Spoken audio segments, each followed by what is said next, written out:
সাদা হলে নেবেন, লাল হলে থুয়ে যাবেন গা।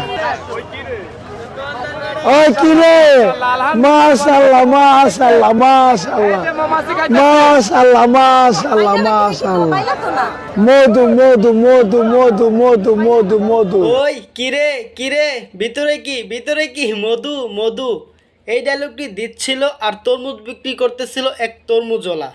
হয়তোবা স্বাভাবিকভাবেই সে তরমুজ বিক্রি করতেছিল, কথার পৃষ্ঠে গিয়ে বলতে হয়েছে যে ভিতরে কি মধু মধু। তখনই হয়তোবা কোনো কন্টেন্ট ক্রিয়েটর বা কোনো ফাত্রার লোক দূরে থেকে এই দৃশ্যটি ভিডিও করছে, ভিডিও করে তার পেজে বা ইউটিউবে আপলোড করছে, আর এটা খুব তাড়াতাড়ি ভাইরাল হয়ে গেছে। যখনই ভাইরাল হয়ে গেছে, আমরা সবাই তো হুজুকে বাঙালি, আমরা সবাই গিয়ে এই মানুষটার উপর ঝাঁপাইয়া পড়ছি। তবে ধন্যবাদ দিতে হচ্ছে তাকে, যে নাকি সর্বপ্রথম এই ভিডিওটি করছিল এবং কি সোশ্যাল মিডিয়ায় আপলোড করছিল। কারণ এই ওসিলাই কিন্তু ওই লোকটা দু একটা কাস্টমার বেশি পাইতেছে এবং কি এই রমজান মাসে সে ইনকাম একটু বেশি করতে পারবে, মা ছেলে ভাই বোন সবাইকে নিয়ে একটু সুখে শান্তিতে এই ঈদটা কাটাতে পারবে।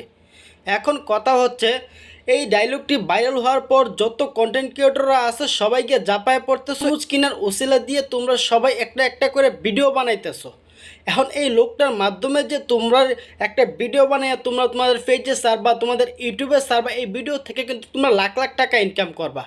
তোমরা কিন্তু কেউ একটা ভিডিও বানায় এই বেলারে 100টা টিয়া বা 10টা টিয়া দিয়া কইবা না বলে ভাই আপনি ইফতারের সময় ওই জিনিসটা কিনে খায়েন, বা এক প্যাকেট দুধ কিনে নিয়ে যান সেরির সময় খায়েন, এই জিনিসটা কেউ করবা না। কিন্তু ঠিকই দেখছো যে এই জিনিসটা ভাইরাল হয়ে গেছে, তোমরা যত ছোটো বড়ো যত কন্টেন্ট ক্রিয়েটররা আছো সবাইকে ঝাঁপায় পড়তেছো, একটা একটা করে ভিডিও করতেছো। আর তরমুজ কিনো বা না কিনো এটা বড় কথা না। মামা মামা ভিডিও হইতেছে, সরান মামা, সরান সরান। এটা কোনো ব্যাপার না, আসলে এটা কোনো ব্যাপার না, যেন যেখানে সুজন এখানে কুজনও থাকে, তো এটা ব্যাপার না।